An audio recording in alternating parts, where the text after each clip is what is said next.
Hi, I'm Kerry. I'm host of Best of Us Investors. I'm in Nashville, Tennessee right now. I came up this weekend to have an interview actually with one of my tribe members.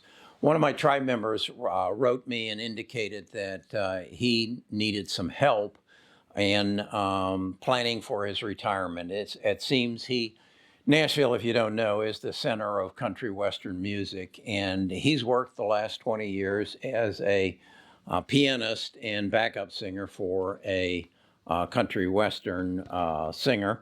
And his name is Steve, is the tribe member. 59 years old, and asked me if I could give him some advice. He hadn't saved a lot for retirement.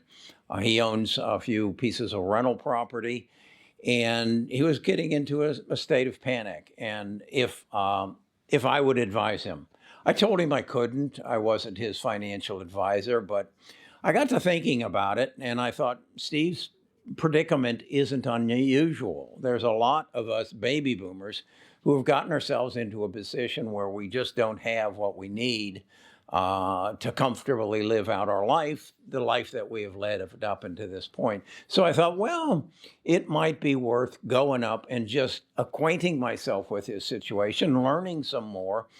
And as we got into it, I shot a video. I actually spent about 2.5 hours with Steve and Alan, who is a production individual, has a studio, and we went to his studio, and that's where we sat down and we talked about Steve's situation. 59 years old, 6 years away from retirement, and doesn't have assets. Just actually got involved in investing as a result of not being able to work all last year because they couldn't go out on their road tours. Now he's back on his road tours, and he wanted some help. And what I basically told him was he needed to leverage what he had to put himself in a better position. And I'm going to share that video both with the viewers on Best of Us Investors and my other channel, Best of Us in Retirement. I'll do a shortened version for Best of Us Investors, but I'll probably do the full version for Best of Us in Retirement. That got me, it kind of got me out of the mode of the stock market. So my mind was on other things. We also are going to do a travel video about the time that we spent here in Nashville, which I think will be a lot of fun. And I guess I want to invite the rest of my tribe, those of you who come to my Discord, to reach out to me. And if you've got a particular situation like Steve, an entrepreneur, no W-2 forms, no 401ks, no health insurance, just worked the last 20 years and now has to make some decisions. So if you've got a unique situation that I feel that other people might be able to relate to, I'd be happy to consider traveling to your city and getting to know your city as well, and getting to know you and doing something. That's what I think how my YouTube channel is a little bit different. I'm here to help you. I'm not here to make decisions for you. I'm here to share my knowledge, my wisdom, my experience. And I recognize that sometimes I'm going to get it wrong. Sometimes I'm going to get ahead of it. There are some stocks I've suggested that I think are going to pan out, but we're just too far ahead of it. And then in the meantime, some very special things have happened. The coronavirus, now about 15 months old, that's changed everything. That's put us in a position where we have to fix our medical system. We're now getting into a situation where it appears that there's a good possibility that the virus is going to come back. So we've got some issues that we've got to address. And then on a more recent venue, the cybersecurity. This is again, and it's not only the United States. I've done videos about this, that this is World War III. We are in World War III. And this weekend I was talking to an intelligent woman who is a doctor, and she doesn't watch my videos. And she just out of the blue made the statement, well, we're in World War III. And I said, Abby, what are you talking about? And she said, Carrie, with all this bio situation, with all the medical situation where we have viruses that our enemies can push on us, and now the cyber, they can attack our infrastructure and everything. We're in World War III. And I said, you've been watching my videos? And she, no, I haven't. I didn't know anything about that. So we're in that situation. Then I recently did some videos on my change of feelings about China. How I vacated all my China stocks. Not so much that I think China is our enemy, but I think China is repositioning itself and making some decisions, much as we are, with the change in data about our citizens. What exposure do we want to give that on the world stage? And it's got to be thought through. So until it's thought through, maybe we want to pull back. Now, I've had a lot of people who have criticized me and said, that's just nonsense.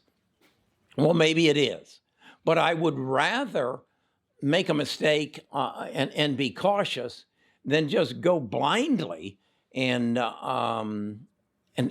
fall into a major hole.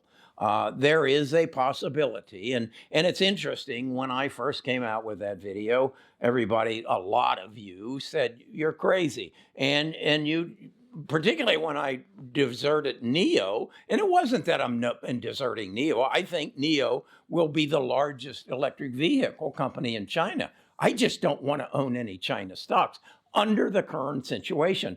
And then you call me a flip-flopper. Yeah, because basically, if I learn something new that changes my opinion from the past, I'm going to change. I'd be an idiot not to.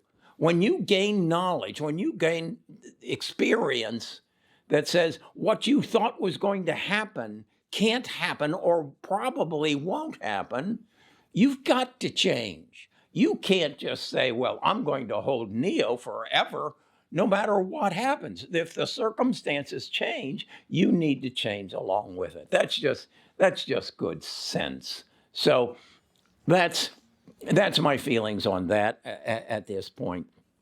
Then there's the situation of, is the market going to crash? I did a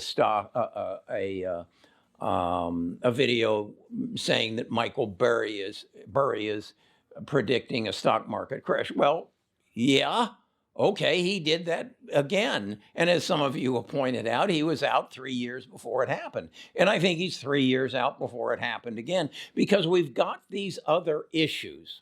The potential bioterrorism, the potential cyber terrorism that have to be settled.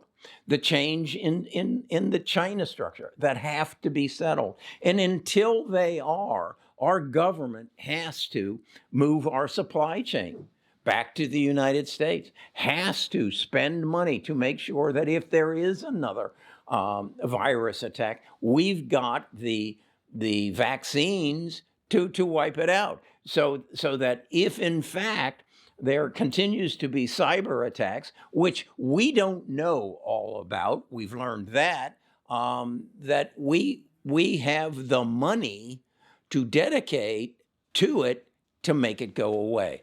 Now, that brings up the last thing I talked about that I got a lot of beef over. What does that do to Bitcoin? I don't know.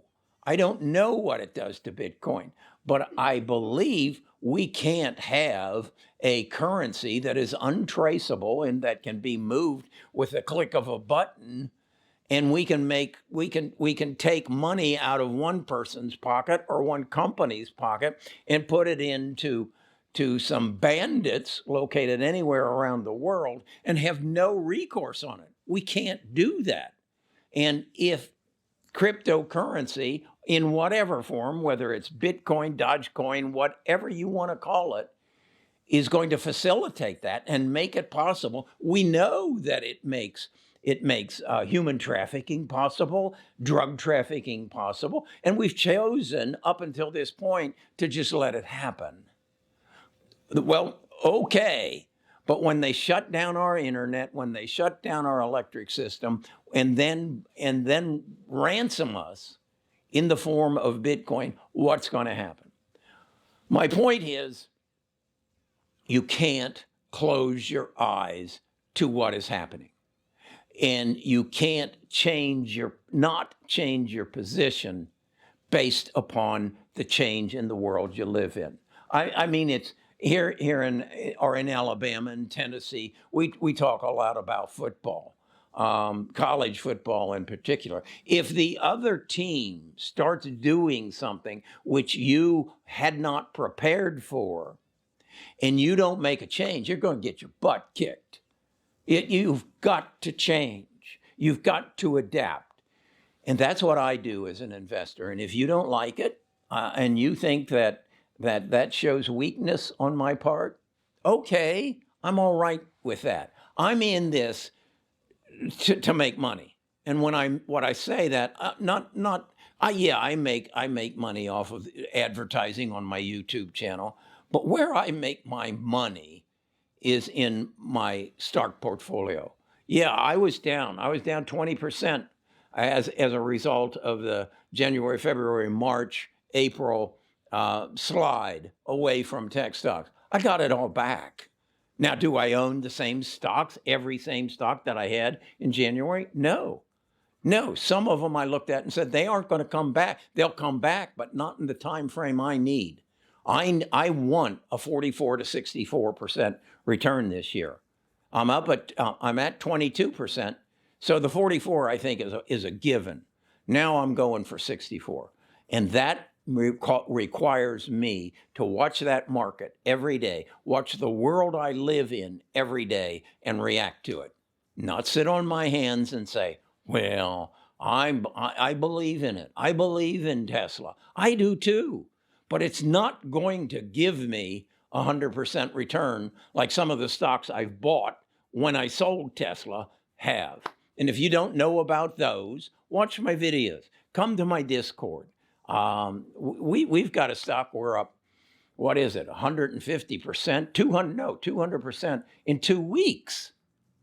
How did I know about it? Gabe's a member of my tribe. Gabe brought it to my attention. I did my due diligence. I shared it with the tribe. A week and a half later, I shared it with the world. We're already up. I don't know if you are. I don't know. So I'm in Nashville. I'm not here to analyze the stock market. I'm here to help somebody. And I'm going to share that video, and I hope it can help you. That's my objective, is to help you make good investment decisions, teach you how to learn to keep more of what you make, and to build family wealth.